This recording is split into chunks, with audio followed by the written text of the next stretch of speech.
Welcome to Dwellings, a podcast from the City of San Jose Housing Department, where we talk with thought leaders about reducing unsheltered homelessness, building affordable housing, and key housing policies. I'm Jeff Scott, and I'll be your host for Season 6 of Dwellings. On today's episode, we talk with Emily Hislop, Division Manager for the Rent Stabilization Program, and Tu-Yen Tong and Esther Aguirre, Analysts on the Rent Stabilization Program team. We'll discuss the city's eviction prevention program, including the resources and tools the eviction prevention program offers to assist tenants and landlords. We'll also cover the role of the tenant protection ordinance in the eviction process and how our staff educates the public about their rights and responsibilities regarding evictions. And with that, Emily, can you start us off by telling us a bit about yourself? Thank you, Jeff. I'm Emily Hislop, the Division Manager for the Rent Stabilization and Eviction Prevention Division in the Housing Department of the City of San Jose. The division manages and implements the apartment rent ordinance, the tenant protection ordinance, and the mobile home rent ordinance, as well as their programmatic activities for eviction prevention, which includes work done in the courts to help tenants and landlords try to resolve their issues and keep tenants housed, or at least connect them to resources so they have a softer landing. Our program educates the public about the eviction process and about renter protections and responsibility. And Tu-Yen, why don't you tell us about yourself? Hi, hello. My name's Tu-Yen. I work as an analyst for the Eviction Prevention Program.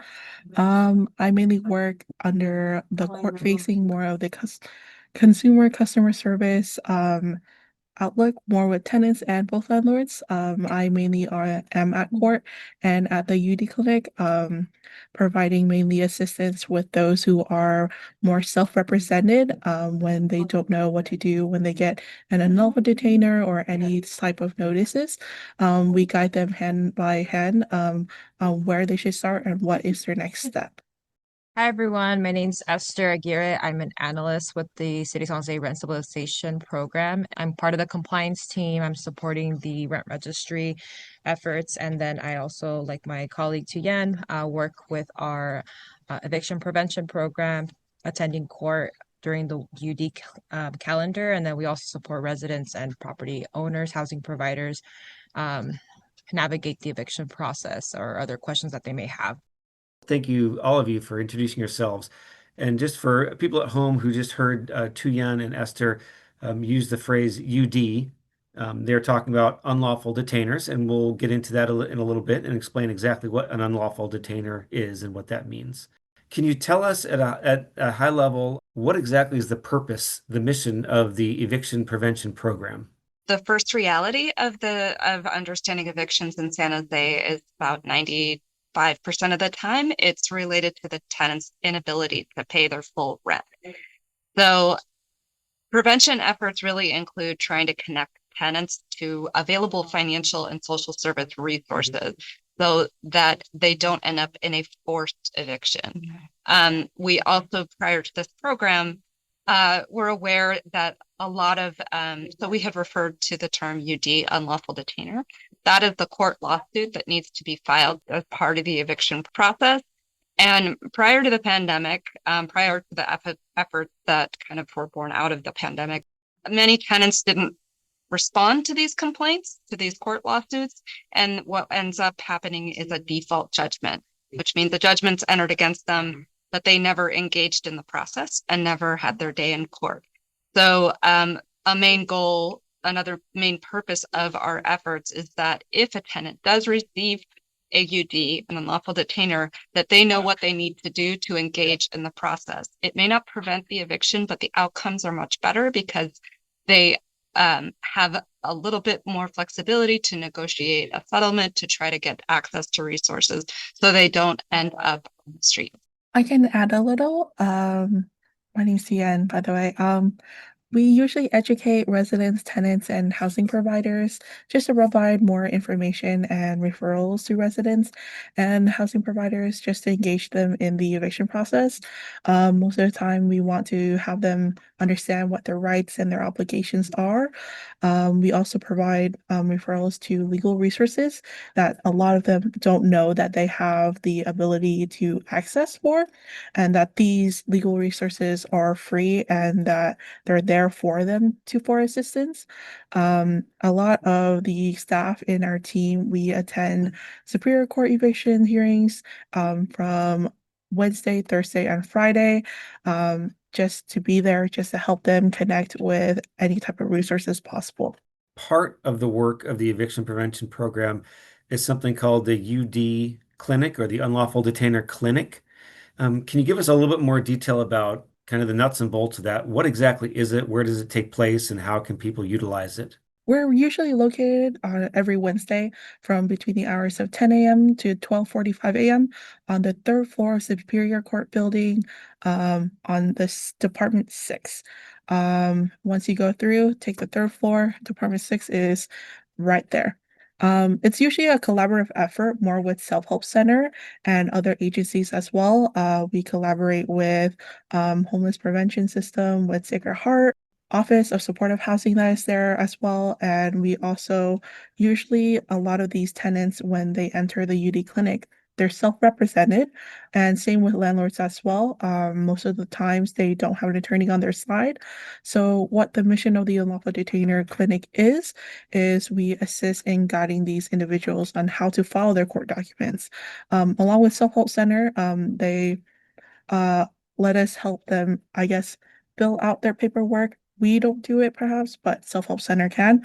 And then they're able to proceed on to the next step towards the unlawful detainer court calendar. Usually we assist them to get paperwork, but they don't know what their first step is. Sometimes it's just a courtesy notice. They haven't even been served yet. Or sometimes they come in with just questions on how to prepare or what can they expect at court that day. We just give them a little small rundown. We help them as much as possible during that day. This is Emily Hislop. In addition to helping tenants, which is the majority of people that come through, there are oftentimes a person may be standing in the shoes of what's considered a landlord. They might be renting out a room in their place that they're renting, and they need some help if they are renting to someone who is not paying rent or causing some other issues. And typically, those people don't have the resources to hire an attorney, and the legal aid that is available is only available for tenants. Our staff at the UD clinic will give them the packets that Self-Help has prepared and kind of guide them and prepare them on how to work on the documentation so they can then get some support. So in addition to tenants, there's also unrepresented, technically landlords, but who may be tenants themselves who need some support, and also just to know what types of resources are available, like mediation or other things. I'm also aware of something else that takes place in the courthouse, an eviction diversion and settlement program. So I'm hoping that you can help us understand what that is, the eviction diversion and settlement program. Thanks, Jeff. This is Esther. So our eviction diversion and settlement program focuses on providing assistance to households experiencing temporary setbacks led by unlawful detainer cases. And typically, as Tuyen mentioned previously, we are present in the courtroom Wednesdays, Thursdays, and Fridays.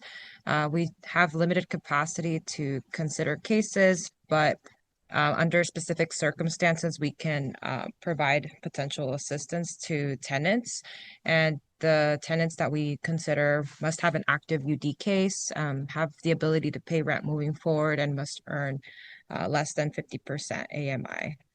Alrighty, and AMI, just for those who are uninitiated, that's area median income. So I think, Esther, you just said that people have to be earning under 50% of the area median income to even potentially qualify for this assistance. That's correct? Yes. Can you ballpark about how many people you assist in a month or in a year, just to give our audience a little bit of sense of the scale of how many people you're able to help or at least attempt to help? I can provide, I guess, a visual. It depends on week by week, but I guess for the unlawful detainer clinic, we had a time where there were 4 or 5 individuals just waiting at the door before we opened up at 10. just for assistance from us alone. But throughout the whole day, it was around 12 to 15 that we can assist up for just that 1 week. And we're only open on Wednesday for the Unlawful Detainer Clinic from 10 to 12:45. Imagine just 12 people getting assistance from our staff only in that period of time. And for the EDSP wise, the Eviction Diversion and Settlement Program, we talked to about 8 to 10 households per calendar day. It just depends on if they qualify for our program or not. Usually, since it's very limited space, the ballpark that we usually assist an individual is up to 10 to 15 households per month. But that just depends on if they qualify or not. But usually that's the ballpark that we aim for. You do some community outreach and engagement work when you go out into the community and try to help people understand the eviction process, the housing process, the laws that apply in the city of San Jose. So can you tell us a little bit about that work, that outreach and education work that you do in the community? Yes, thank you, Jeff. This is Esther. We do have a small but mighty outreach team within the rent stabilization program. We work closely with our communications team, with the housing department, and with council offices, and we try to look at trends related to unlawful detainers or the number of callers or walk-ins that we're getting in the office. So depending on that, then we focus on specific areas for us to provide information. We also consider the language access map for us to provide information in different languages. And typically the type of outreach efforts that we offer are information booths, webinars, cafecitos, or customized like webinars or presentations. We also work with the neighborhood associations to provide it. And the goal is to inform our residents, housing providers, tenants, information regarding our ordinances managed under the rent stabilization program, but then also the eviction process and what steps need to take into effect in order for that eviction to start. One of the primary ordinances that governs evictions, or at least the eviction process, is something called the Tenant Protection Ordinance. And I'm hoping that one of you can help explain in simple terms what the Tenant Protection Ordinance is and how it governs evictions in the city of San Jose. First of all, it's important to note that state law governs most aspects of the eviction process. What the Tenant Protection Ordinance in the city of San Jose does is it requires landlords, housing providers who have units that fall under that ordinance, which are rental units in buildings with 3 units or more. They have to have a legal reason or just cause to be able to evict the tenant.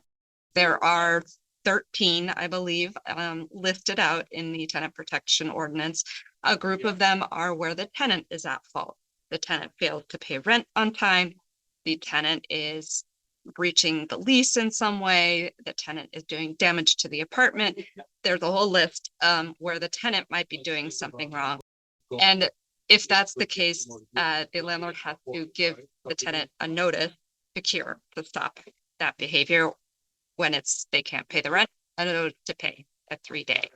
And then if they do not comply with that, then the landlord is entitled to take the next step, which is to file the unlawful detainer that we discussed earlier.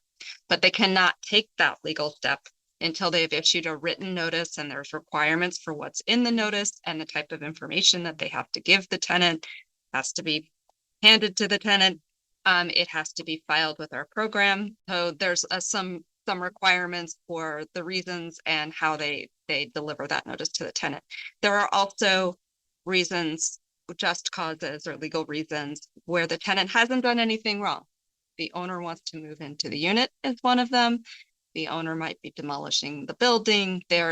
It turns out the unit the tenant is living in is unpermitted. When this is the situation where the tenant hasn't done anything at fault, in addition to giving that notice, and the time period is governed by state law, it's typically over a year, it's 60 days, they are also required to pay the tenant relocation assistance, which we have listed, you can find out on our website. So they have to give them time and notice and also this relocation assistance payment. Those notices are also filed with our program, and our program does review these notices. And if they do see something other than non-payment of rent, because we receive a lot of those, the staff analyst will review the notice, make sure it's listing one of the causes. If there's some problem, they will reach out to the landlord and say, hey, did you know this is a requirement? Give them an opportunity to comply with the law. This is Esther. I just wanted to mention once more is in order for housing providers to meet the notice requirements, they must provide that written notice to the tenant and submit a copy to the housing department rent stabilization program within 72 hours. And they could do this by a preferred method is utilizing our notice of termination portal. If not, they can also email us or send it by mail or drop it off in person. And then this will help determine compliance with that.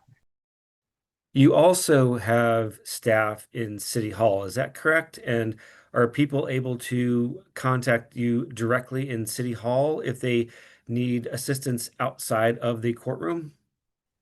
Yes, we actually have a staff on our email and phone line at all times. We try our best within a 24-hour window. As long as they leave a voicemail, we get back to them within that period of time. Our phone number is 408-975-4444 for the eviction prevention program. Yeah, as long as someone calls, leaves a voicemail, we usually get back to them. We have all types of interpretation if needed. Spanish, Vietnamese, and Chinese as well. And Tu Yan, are people able to walk in and talk to people in person in City Hall, or do they need an appointment? They can just walk in anytime. As long as they're staff, someone will be out there helping them within the next 5 minutes once it's notified to the team. What are a few of the organizations or entities that the city of San Jose has relationships with, or where we are able to refer people? The only one that we can usually do referrals for is Self-Help Center on Wednesdays at the UD Clinic. Right now, one that we have a good relationship is Bay Area Legal Aid, but we always tell tenants, no matter what, it's best for them to call them personally, just because if they have a contact number to their name, and if they leave a voicemail of any sorts, they always usually get back to them. It's always best for the tenant to reach out first, just so they also, the Bay Area Legal Aid or any type of other agencies, would get back to them. We also give them referrals to Law Foundation, just because Law Foundation does do walk-ins. We don't refer them personally, but we always recommend them try them out because it's usually hard to meet with these legal agencies in a walk-in basis. And the only ones that we know that does a walk-in basis is the foundation. So we, meaning the housing department, the staff, we are not serving as attorneys. We do not provide legal advice. We provide information to people and we provide referrals to attorneys. Just want to make sure we're clear on that. Do I have that correct, Tu Yan? Yes, we can only provide referrals to other agencies or any other attorneys, both for tenants and housing providers as well.